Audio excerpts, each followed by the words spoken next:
끊임없이 이분의 성함이 등장합니다. 한 10번 등장해요. 끊임없이 등장하고 뭐 홍성담 배제해라, 뭐 제재해라, 조치를 강구해라, 사이비 예술가, 사이비 예술가가 됐어요. 그래서 발 붙이지 못하도록 해야 계속 얘기하고 뭐 문화예술계 사실은 이 리스트, 블랙리스트를 엑셀레이터 하신 분이죠, 이분이. 반드시 필요해. 투쟁적으로 대응해. 이렇게. 그리고 홍성담은 끊임없이 등장합니다. 8월 1일인데 11월에 등장하고 1월에도 등장해요. 좌파 성향을 파악해야 된다. 그런데 특검이 있자 이 세월 5월 전시 불허를 수사하기 시작합니다. 김소영 전 비서관이 청와대의 블랙리스트, 왜냐면 이건 블랙리스트하고 연관되어 있다고 특검이 판단한 거죠. 청와대 블랙리스트 작성했다고 이제 실토를 해버렸죠. 청와대 내에서. 그리고 블랙리스트에 또 국정원에 그림자가 있다고. 국정원에서 리스트를 파악하고 청와대에 보고하고 청와대에서 만들어서 문체부에 던지고 그리고 실제 실행이 되고 이런 그림을 이제 전체적으로 그려내기 시작했어요. 그림을 하나 그려가지고 이 전체의 이 악의 삼각축, 사각축을 밝혀내는 본의 아니게 최후의 승자 홍성담 화백을 모시겠습니다. 예술 작품을 좀 감상해 보실게요. 먼저 그림을 또 그리셨어요. 박근혜 하야하다. 네. 이제 그만 근조해서 내려와 집으로 돌아갈 시간. 그것도 잠시 곧 감옥으로 가야 한다. 아기 박정희의 선물을 꼭 찾고 그녀는 역사 속으로 사라졌다. 라는 설명과 함께 이런 그림을 예술적인 그림이죠. 아주. 네. 지난 대선 대선 운동 할 때, 선거 운동 할 때 그 기간에 인사동 평화박물관에서 유신의 초상전이라는 기획전이 있었어요. 그게 2012년에 그리신 겁니까? 아니요. 그때 제가 출산 그림이라는 걸 그렸죠. 그래갖고 아주 내가 폐륜하다로 꽂혔습니다. 그러고 아주 당했죠, 제가. 그러고 나서, 박근혜가 이기더라고. 대통령이 되더라고. 그래서 제가 대통령 취임식 날, 제가 취임 기념으로 그린 그림이에요. 네. 그때 이미. 네. 그래서 제가 이미 곧 감옥으로 가야 한다. 제가 출산 그림에 이제 아기가 태어나잖아요. 그 아기가 3, 4년 후면은 서너 살 먹잖아요. 그러면 그 아기를 쥐고, 손목을 쥐고, 하얀 꽃밭 속, 하얀 꽃은 저승을 가리키는데요. 그러니까 이게 예언의 그림이 됐네. 저는 이 사건 터지고 나서 그린 줄 알았어요. 이 다음 그림은 사건 터지고 나서 그린 게 확실한 그림이 있어요. 똥의 탄생이라고. 네. 자. 저는 이분을 감옥으로 보내야 된다고 봅니다. 난 김기춘 비서실장 이해 가. 이 그림을 그릴 때 제가 여러분 굉장히 고민을 했습니다. 어떤 고민을 했냐면 최순실 자리에 박근혜를 앉힐 것인가. 그러니까 박근혜의 똥이 최순실인가 최순실의 똥이 박근혜인가. 이걸 제가 무려 이틀이나 고민을 해봤어요. 이틀을 고민하다 보니까. 네. 영감이 떠올랐어요? 아니야. 장자의 호전몽이 생각나더라고. 나비의 꿈인가. 네, 아세요? 호전몽? 나비의 꿈인가, 나의 꿈인가. 내가 아주 득도를 했어요. 네. 아주 거룩한 생각으로 네. 최순실을 북악산 꼭대기에 이제 올려놨는데. 요건 뭡니까? 요건 어떤 의미죠? 제가 이야기를 해줄게요. 네. 이게 풍수지리학적으로 이게. 네. 최순실이가 이제 박근혜라는 똥을 쌌잖아요. 근데 왜 이쪽이 똥이 된 거죠? 하여튼 똥이야. 그리고 저 밑에 삽 들고 치러 온 사람들 있잖아요. 네. 그게 여러분들이에요. 네. 이게 치어야 돼요. 어차피. 아니 이틀 동안 고민 끝에 이 순서가 왜 이렇게 정해졌냐고요. 최순실이라는 이 강남 아줌마의 욕망, 네. 이게 우리 시대의 욕망이다. 이게, 네. 꼭 최순실뿐만 아니라, 우리가 그동안 드라마들 많이 보잖아요. 출세의 비밀이지 뭐니. 이런 것들을 우리가 앉아서 많이 보면서, 그런 최순실과 똑같은 욕망을 우리가 갖고 있었다. 그래서 여기에서는 최순실이가 아니다. 우리를 상징하는 거다. 우리의 욕망을. 여기는. 예, 네. 그런 그 자기 성찰의 의미로 최순실을 위로 올렸어요. 그런데 사람들이 다 어디만 보냐면 최순실 항문만 봐. 아, 이건 또 의미가 있습니까? 예.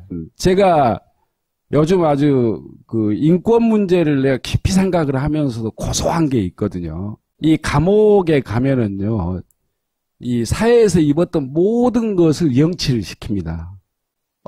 밑에를 벗으라고 그래요.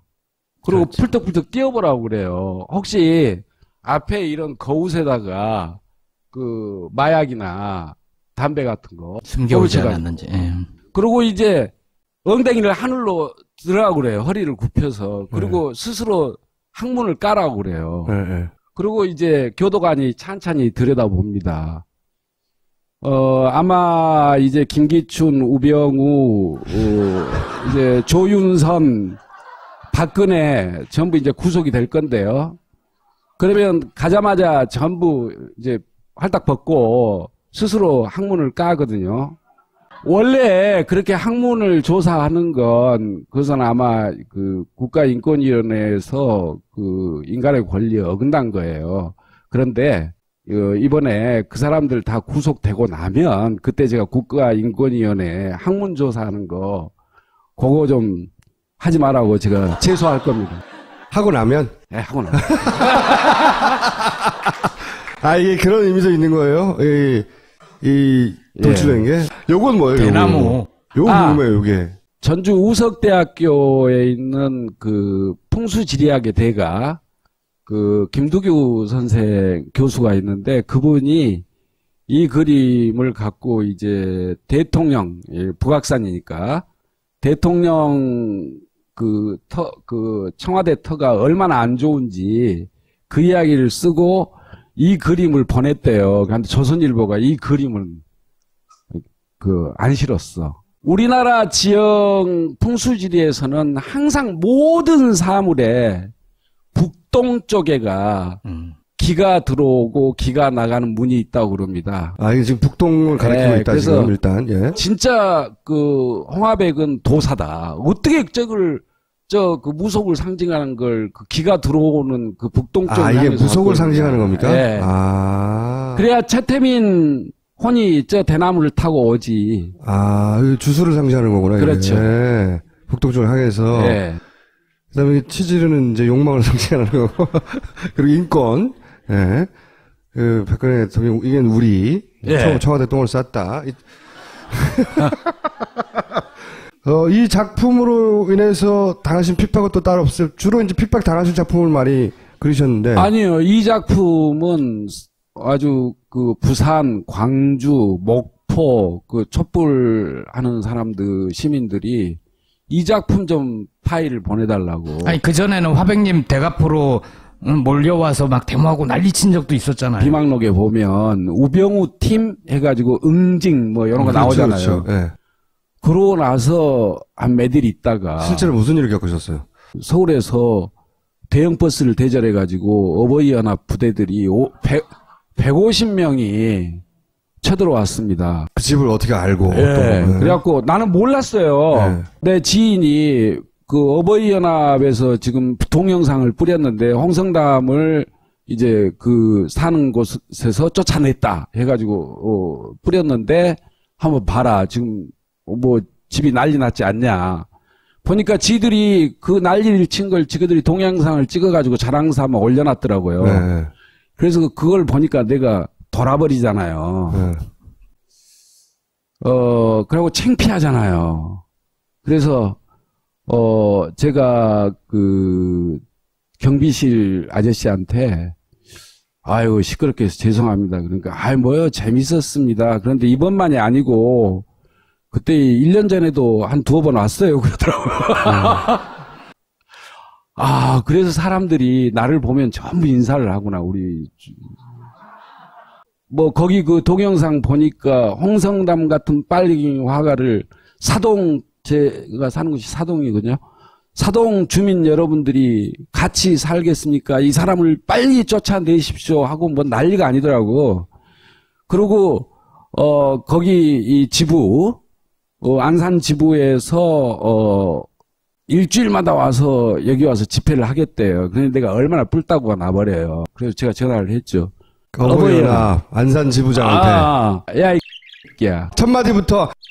그럼 그냥 우리들은 그냥 찍 나가지. 이 자식아, 내가 목포 하이장산 비금 도처 사람이야, 이 자식. 이런 새끼들. 너 나와. 안산 중앙역으로 나와. 5시까지. 5시까지. 깨끗이 현피 한번 붙어. 아니, 그러고 나서 내가 나이가 지금 62입니다. 어버이연합 가셔야 될 나이네.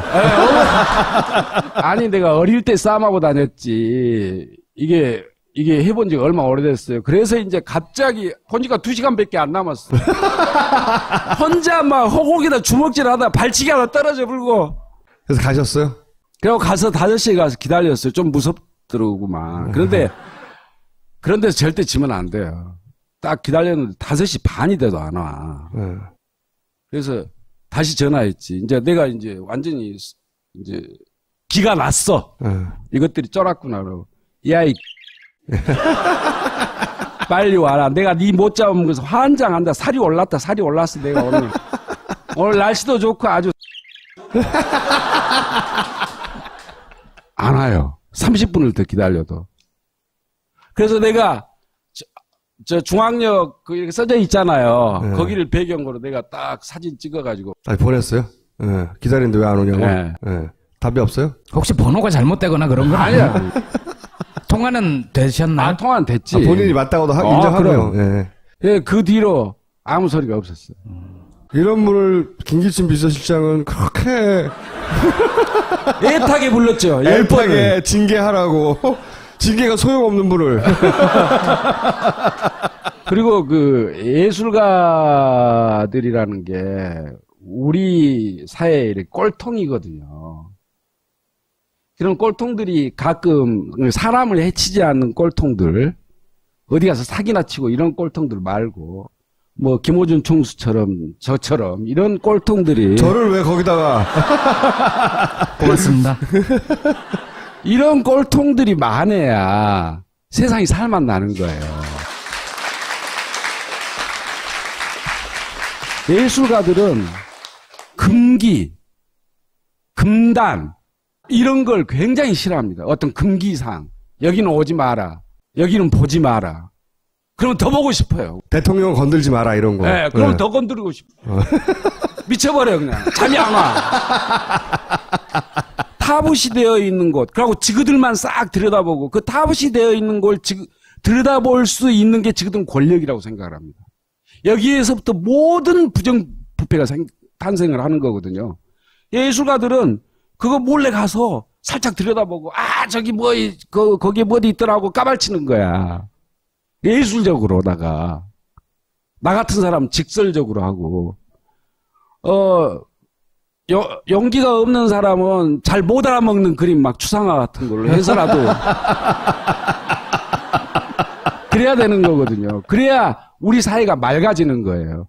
예술가들이라는 게 바로 그런 역할이다. 그래서 예술가들은 지금까지 모든 관습, 질서, 제도, 심지어는 법까지 가능한 한 사람의 피해가 가지 않는 한 무시를 해야 돼요. 그걸 뛰어넘어야 돼. 그게 예술가의 권리이자 의무입니다. 박근혜부터 김기춘까지 그런 걸 이해할 만한 지적 체계가 갖춰진 감성이 없는 사람들이다 보니까 그런 사람들을 상대로 참 고생 많이 하셨어요. 2014년 광주 비엔날레 이 전체 이 테마가 터전을 불태워라였어요. 터전을 불태워라. 그러니까 비엔날레를 불태워버려라. 하도 장사가 안 되니까 비엔날레가. 그래서 20년 만에 부활한 광주 정신전에 저를 그 킬러 프로젝트로 뽑았습니다. 저를 선정을 했어요. 네, 킬러가 걸개 됐죠. 그림을 네. 그려달라. 실제로 킬러가 됐죠. 네. 저 비엔날레 측에서 건다 못 건다 할 때도 이게 잘 되어가고 이게 다 각본인 줄 알았어. 나는 각본인 줄 알았는데 그게 진짜 싸움이었어요. 제가 이 박근혜를 지금 여러분들 잘 보세요. 박근혜가 지금 울고 있잖아요. 그게 왜 이 눈물을 닭똥 같은 눈물을 흘리게 했냐면 정말 어떻게 보면 이런 말 하면 안 되지만 개인적으로는 참 불쌍한 여자잖아요. 불쌍한 인간입니다. 불쌍한 사람이에요. 그래서 자기 뜻대로 세상을 살지 못하고 허수아비로. 이런 운명들 때문에 자기 아버지의 그런 운명들을 갖고 자기 아버지의 이런 신화들을 갖고 요 뒤에 김기춘 이 뒤에 있어요. 이런 김기춘 이런 놈들이 이제 김기춘 화낼만 하죠. 권력과 부를 누리려고 지를 허수아비로 만들어 놓고 이런 것에 대해서 자기 자신에 대한 분노입니다. 그러니까 여러분들이 이 박근혜 씨 이 얼굴을 그릴 때 제가 굉장히 고생을 했어요. 왜냐하면 자기 속에 있는 그 자기에 대한 분노, 그리고 이제 시민군 영령들이 부러진 총을 목발 삼아 들고 쩔룩이면서 가고 있습니다. 그런데 전혀 화난 표정이 아니잖아요. 여인이여 왜 울고 있는가? 우리가 도와줄 일이 무엇인가? 라고 묻고 있습니다. 이렇게 순한 그림이에요, 사실은. 너무 순해.